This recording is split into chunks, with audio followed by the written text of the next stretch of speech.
We are kicking things off with the Mooney Suzuki. This chaotic rock quartet just proved that time off doesn't kill a band, as Sammy James Jr. And the group brought an explosive, high-energy performance to the ship's atrium, proving that their brand of rock and roll is still absolutely electric. They are gearing up for a re-release of their 2000 debut album, People Get Ready, so get ready to dive back into that raw, garage rock energy. This is the Mooney Suzuki comeback story you need to see. Stop using your finger for notes, sketches, and edits. This Jam Jake stylus pen gives your iPad a smoother, more precise writing feel with palm rejection so your hand can rest naturally on the screen. It charges fast, works for hours, and comes with replacement tips. Perfect for school, work, or creative projects. Check the link in the comments to grab it on Amazon. Next up, we take a trip back to 1970 with a classic rock moment that changed everything. We're looking at how Three Dog Nights, Joy to the World hit #1, and the incredible story behind how Hoyt Axton helped bring that track to the forefront, even when the band initially wasn't feeling it. Discover the fascinating journey of this iconic song and the songwriting magic behind it. Now, prepare for some mind-bending classic rock collaborations from the 1970s.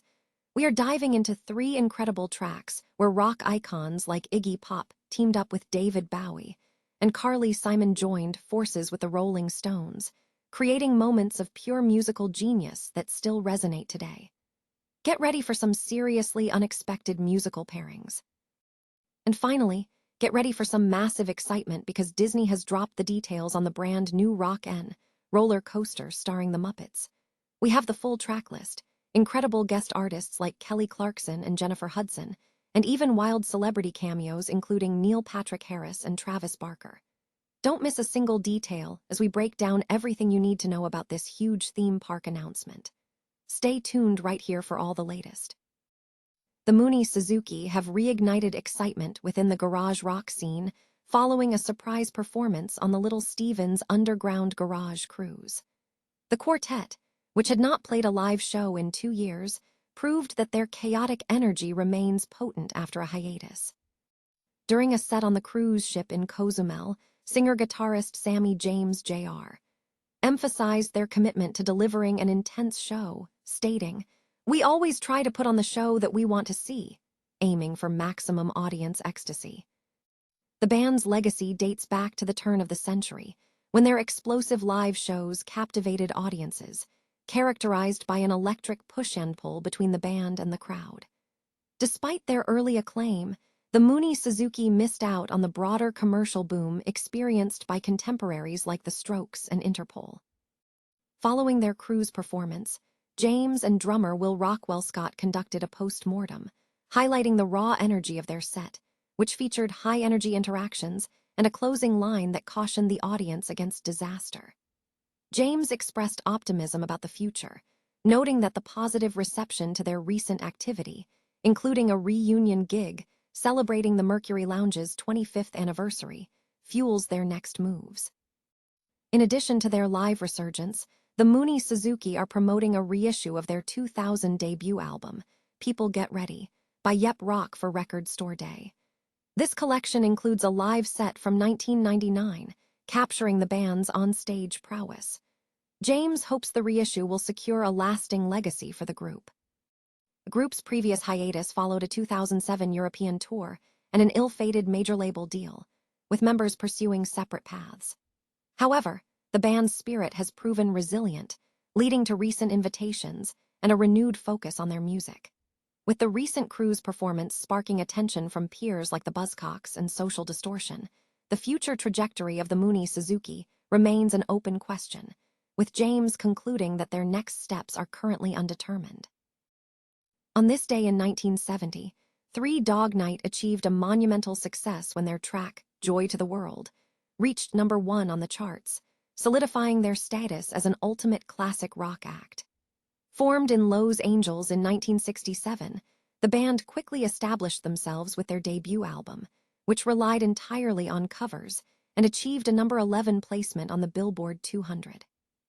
Critics were impressed, with Robert Christgau noting that while the singers were anonymous, the production and arrangement were superb, describing it as a brilliant reinterpretation of early rock production applied to serious songs.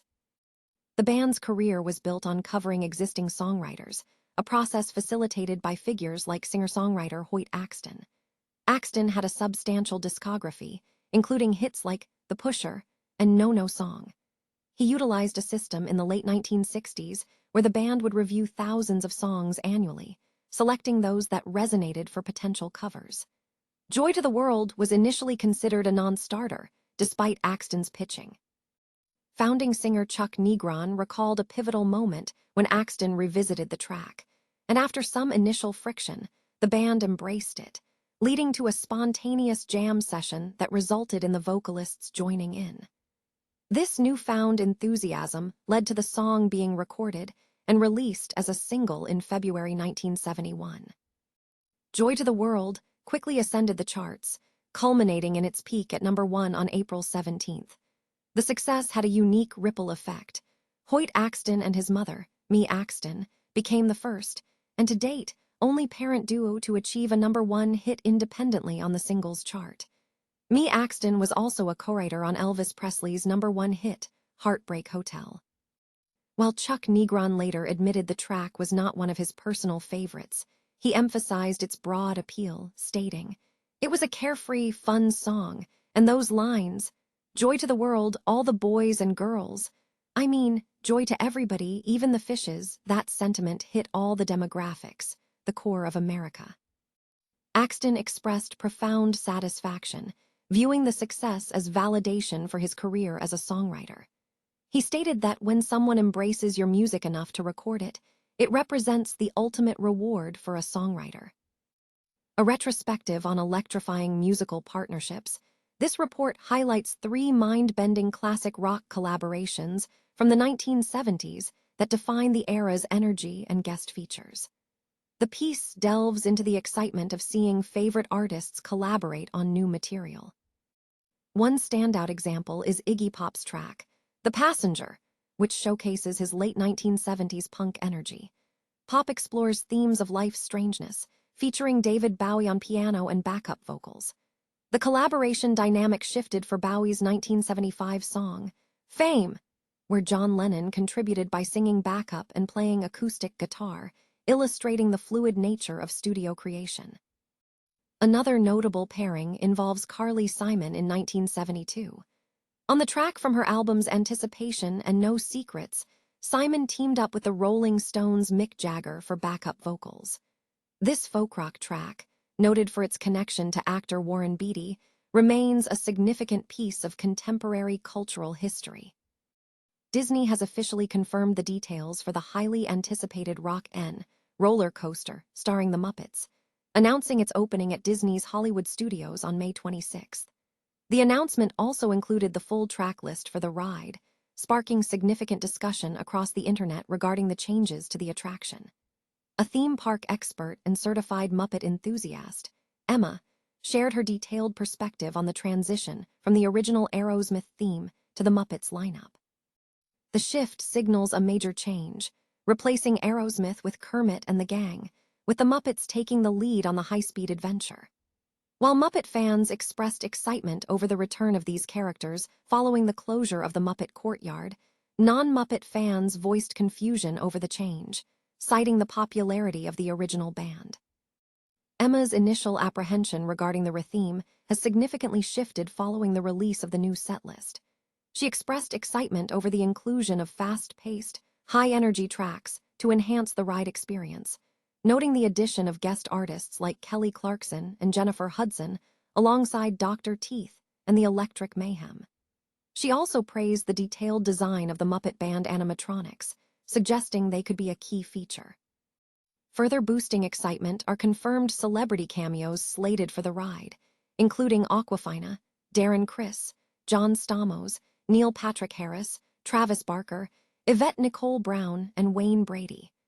Emma views this as Disney successfully integrating beloved elements of the Muppet universe to attract new audiences. However, some concerns remain. Emma expressed sadness that the ride's intensity and height requirements might exclude younger Muppet fans. She also held out hope that classic songs, such as Rainbow Connection, could be featured in the courtyard or queue areas. The official reaction to the attraction will be fully gauged once previews begin, and the ride officially opens on May 26, 2026. Despite lingering worries, Emma remains optimistic that this retheme will successfully introduce the Muppets to a broader audience.